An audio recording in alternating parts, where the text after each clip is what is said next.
Bien le bonjour internet et bienvenue dans cette vidéo, j'espère que vous vous portez bien. Aujourd'hui nous allons parler de la personne toxique. Si votre vie se résumait à un film, la personne toxique serait le méchant. Mais contrairement où dans un film d'une heure et demie c'est très facile de trouver le méchant, ceci est un méchant, gentil, ça dépend. Eh bien la personne toxique dans la vraie vie c'est très compliqué à repérer.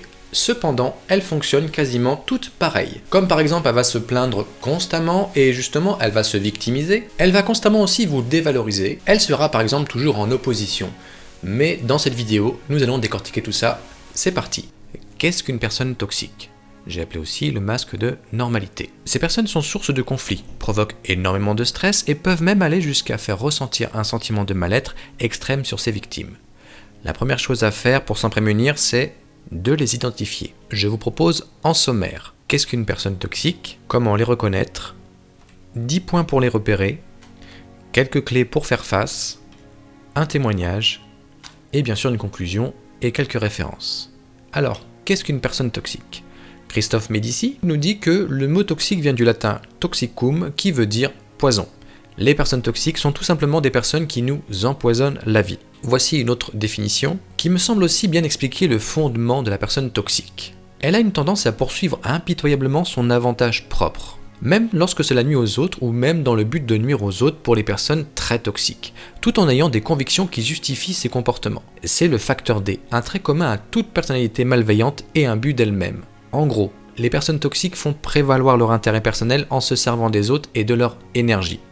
Dans ce lot, j'englobe les personnes très fortement égoïstes ou à un point tel qu'elles n'ont pas la place pour l'autre, les psychotiques qui ne peuvent développer une empathie suffisante ainsi que les pervers narcissiques auxquels je dresse la palme d'or des plus toxiques. Il y a également les personnes présentant un sadisme important ainsi que du machiavélisme, mais cela reste une notion anecdotique en France, donc je ne m'étendrai pas dessus pour le moment. Alors, comment les reconnaître ? On peut dire qu'ils passent inaperçus. Presque tout le monde est dans l'incapacité de les reconnaître comme ça, naturellement. Car ce que l'on voit en façade, ce sont des gens qui sont gentils, qui ont des petits problèmes, qui se victimisent si on sait ce que ça veut dire, et en plus, plus on est loin de son emprise, et plus on ne voit que du feu. Plus on est proche d'une personne toxique, c'est-à-dire les victimes qui l'englobent, plus on voit sa vraie personnalité. Mais il y a aussi une possibilité de pouvoir les reconnaître, bien sûr à l'extérieur de son aura, et pour pouvoir s'en prémunir pour éviter d'être aimanté par lui. C'est tout simplement la prévention. Et si vous êtes au courant de comment ils fonctionnent, comme je vous disais dans l'intro, ils ont tous un moyen de fonctionner toujours pareil et ils fonctionneront toujours pareil avec tout le monde. Sa première victime comme sa dernière victime sera toujours le même processus. Maintenant, je vais vous poser une petite question, une idée comme ça. Est-ce que vous parlez souvent d'une personne au travail ou à proximité ou dans votre famille alors qu'elle n'est pas là ? Est-ce que cette personne est souvent le sujet de la conversation principale ? Est-ce que cette personne revient sur le tapis, toujours en discussion, mais jamais de façon positive ? Maintenant, si vous avez trouvé un prénom d'une personne de votre entourage, est-ce que, dès que cette personne arrive dans un endroit, dans une réunion, dans un groupe, ou dans votre famille, il y a une tension qui est palpable et qui s'installe ? Observez bien. Est-ce que l'on voit les autres inconsciemment devenir méfiants ? Est-ce que les visages se ferment ? Eh bien, si vous avez ces deux éléments sur une même personne, je dirais presque à coup sûr, cela ressemble étrangement à une personne toxique. Mais personne ne l'a identifié comme tel. Et quand bien même que la plupart des gens s'en protègent de façon inconsciente, les personnes avec une énorme empathie n'ont pas ces mécanismes de défense naturels et c'est pour ça que malheureusement elles font de parfaites cibles pour ces personnes néfastes. Et je reviens à la question comment les reconnaître, il suffit tout simplement d'observer les comportements et ils sont très faciles à repérer. Nous allons voir 10 points pour les repérer. La partie insidieuse de ce phénomène, c'est la difficulté à identifier une personne toxique comme on l'a vu. Il faut en règle générale un certain temps avant de se rendre compte qu'une personne tente de nous discréditer, les failles et attitudes nocives étant bien souvent dissimulées, perverses. D'autant plus qu'avant on va être plutôt pas bien, on va se sentir exclu, on va se remettre en question sur soi-même, qu'est-ce qui se passe ? Avant de finalement comprendre que c'est bel et bien une personne qui en est la cause. Vous êtes tendu, sur le qui-vive, prêt à exploser ou à mordre. Le corps aussi s'exprime, écoutez-le. Sa présence provoque un stress, une tension. Ça, vous pouvez le ressentir pour vous, mais aussi vous pouvez l'observer sur les autres personnes de votre entourage assez facilement. La personne toxique distille ses remarques sans que le groupe ne perçoive directement les sous-entendus de ses propos, ni l'influence négative qu'ils ont sur l'ambiance.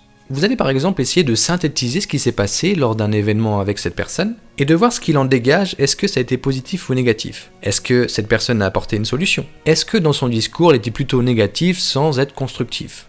Et ça, dans un moment de solitude, vous allez tout à fait comprendre que dans un groupe, personne ne va réagir ou comprendre où est-ce que ça vient exactement, cette lourdeur dans le propos. C'est-à-dire que la personne toxique va arriver avec des pensées négatives, on le voit tout à fait, et ça va se répandre comme une traînée de poudre. Mais personne ne saura réellement que ça vient de la personne toxique. Et je peux vous dire que c'est un processus assez impressionnant, surtout au travail. C'est pour ça que j'arrive au deuxième point, l'influence négative maintient une atmosphère de négativité nocive qui pèse sur l'équipe ou dans la vie de famille. C'est comme un virus où seul l'antidote, le vaccin, bien sûr, comme si on peut parler de ça aujourd'hui, c'est d'identifier ce type de comportement pour éviter d'être submergé par cette influence négative. Et attention, c'est très contagieux. Troisième point aussi, il a un comportement passif-agressif. C'est un ensemble d'attitudes dites passives qui expriment indirectement une hostilité cachée qui n'est pas assumée ouvertement ou qui demeure inconsciente pour le sujet. Voici 3 exemples. Un collègue qui répond favorablement à votre quête mais ne réalise jamais la tâche demandée.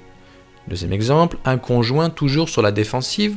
Ou troisième exemple, un client qui oublie systématiquement de faire ce qu'on lui demande malgré une bonne volonté affichée. Quatrième point et pas des moindres, pour se défendre, la personne toxique projette sur les autres ses propres carences affectives tout en refusant de les reconnaître. Imaginez que votre amie toxique, vous partez dans la rue et au bout de 10 minutes elle vous dit « Bah, t'as rien vu ? Bah dis donc, t'aurais pu me le dire quand même, regarde, ça fait 10 minutes que je suis sorti sans le masque. » Dans cette situation, on va dire que j'ai abordé les 4 points que l'on a vus. Si vous lui dites « tu me parles autrement », elle va dire « Mais non, je rigole ». Eh bien pas du tout. Dans son fonctionnement, elle a créé une tension en disant quasiment que c'était votre faute qu'elle n'a pas son masque, parce que vous aurez pu observer qu'elle n'a pas son masque quand même. Oh, c'est votre faute. Elle crée une influence négative, elle a aussi un comportement passif-agressif, c'est-à-dire genre c'est de ta faute, on a senti que c'était vraiment agressif, et elle a projeté totalement ses défauts vers vous en disant que c'est quasiment votre faute. Ça, vous voyez, c'est à force d'observation et de savoir comment il fonctionne. Parce que tout un chacun aurait dit « Bon, elle a oublié son masque, elle est pas contente, j'ai eu l'impression qu'elle disait que c'était de ma faute, mais c'était pas très clair, bon. » Mais c'est constamment dit ça tout le temps. Cinquième point, elle se plaint de tout. Ce sont des personnes pessimistes, négatives, qui questionnent tout et à qui rien ne convient. Sixième point, si elles se sentent attaquées, elles vont jouer la carte de la victime. Et c'est pour ça qu'il est très difficile de les démasquer. Vous verrez, c'est toujours elle la victime. Elle est prête à mentir, à déformer la réalité pour y être. Elle n'assume pas du tout ses erreurs et les renvoie sur les autres. Elle est même prête à jouer la carte des pleurs si elle sent qu'elle perd le contrôle de la situation. Alors bien sûr, elle mélange tout ça. Par exemple, un exemple, comportement passif-agressif, et c'est toujours la victime. Imaginez une personne qui va vers vous et qui dit « t'aurais pu me donner l'information qu'il y a une réunion là dans 1 heure ?» Vous allez être sur la défensive en disant « t'aurais pu regarder quand même les mails, ça fait 1 semaine que c'est en lien. » Et la personne a rétorqué « mais ça va, me parle pas comme ça, j'ai rien fait moi, je savais pas, il fallait me le dire. » Elle est venue avec un comportement passif-agressif en disant « c'est de ta faute, t'aurais pu me le dire. » Vous rétorquez effectivement d'une façon naturelle en disant « quand on vous agresse, vous rendez l'appareil. » Et elle s'est remise en position de victime en disant « wow, ça va pas, tu me parles autrement, je t'ai rien dit moi. » Donc voilà, ils arrivent à combiner de toute façon tous les points, vous allez voir, de façon si subtile que quasiment personne ne les intercepte. Septième point, elle est jalouse et envieuse.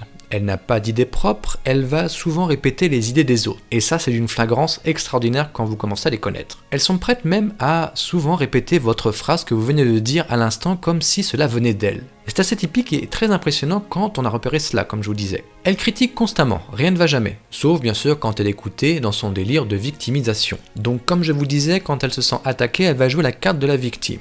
Regardez attentivement son regard quand elle se victimise auprès d'un groupe ou de plusieurs personnes et qu'elle a toute l'attention de son auditoire. Je peux vous dire que dans ses yeux, elle jubile. C'est impressionnant à voir. Et là, vous allez remarquer que c'est un gros décalage entre ce qu'elle dit et ce qu'elle vit intérieurement. Elle dévalorise souvent sa ou ses cibles. Ce sont des petites phrases qui sont insidieuses souvent et qui sont répétées.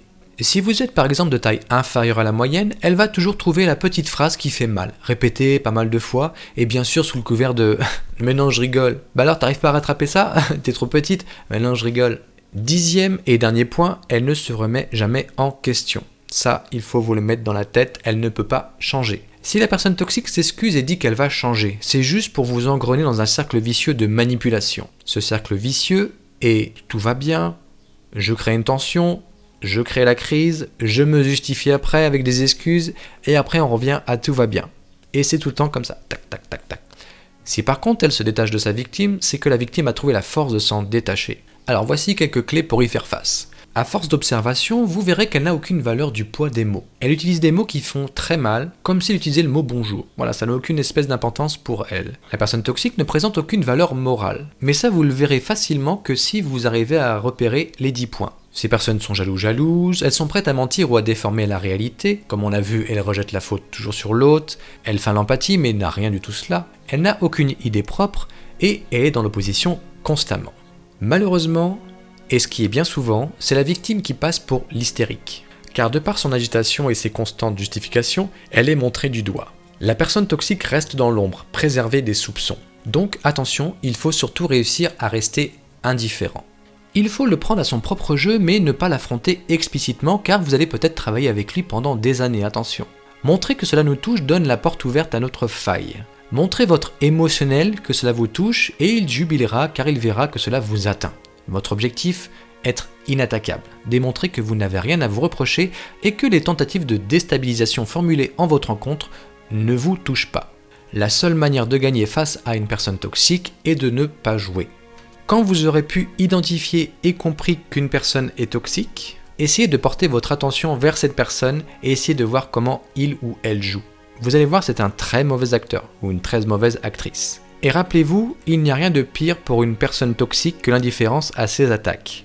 Je voulais finir par un témoignage que j'ai trouvé sur le site Réussite Personnelle, voilà, qui a été écrit par Jean-Baptiste, et qui nous dit ceci. J'ai personnellement connu une relation toxique avec une collègue. C'était ma formatrice, à l'époque où je travaillais dans la fonction publique. Elle a commencé par littéralement m'apprendre à faire des erreurs, à mon insu évidemment, afin de faire diminuer ma légitimité et ma crédibilité auprès de notre responsable. Ensuite, elle s'est assurée de me construire une réputation de voleur. À mon retour de congé, tout le monde me regardait de travers. Elle avait fait courir le bruit que je restais plus longtemps après les heures de bureau pour faire le tour des tables de l'open space afin de récupérer ce que les gens pouvaient oublier. Ce qui était absolument faux, évidemment. La situation a été montée en épingle et de nombreuses confrontations ont eu lieu. Et puis un jour, quelqu'un m'a confié la raison de son comportement. Je venais d'arriver et j'étais mieux payé qu'elle alors qu'elle avait bien plus d'ancienneté. On est sur le sentiment de jalousie. J'ai compris son aigreur et j'ai commencé à réaliser que je devais me sortir de cette relation toxique. J'ai arrêté de me défendre. Donc il a pris l'option de « je ne me justifie plus ». Je ne me défends plus parce que je ne joue plus. J'ai laissé faire courir des bruits de couloir et j'ai simplement continué mon travail, le plus professionnellement possible, sans jamais l'incriminer. J'ai remis en question la notion de tort. Après tout, elle avait le droit de ne pas m'apprécier, même si sa manière de faire était extrême. Bilan, tous mes collègues se sont rapidement aperçus que cette personne tentait d'établir des relations toxiques pour se faire bien voir. Elle a même été convoquée par la direction et est passée à 2 doigts du licenciement. Voici quelques références que je mettrai en lien sur ma chaîne YouTube. J'espère vous avoir éclairé sur qu'est-ce qu'une personne toxique. Merci d'avoir regardé cette vidéo, n'hésitez pas à liker, à partager. Vous êtes bientôt 20 000 sur ma chaîne Point de Vue sur YouTube, je vous en remercie infiniment. Si vous voulez en savoir plus sur une certaine personnalité toxique, la pervers narcissique, je vous propose de visionner mes vidéos sur ma chaîne Point de Vue qui traitent allègrement sur ce sujet. Restez curieux et moi je vous dis à très vite.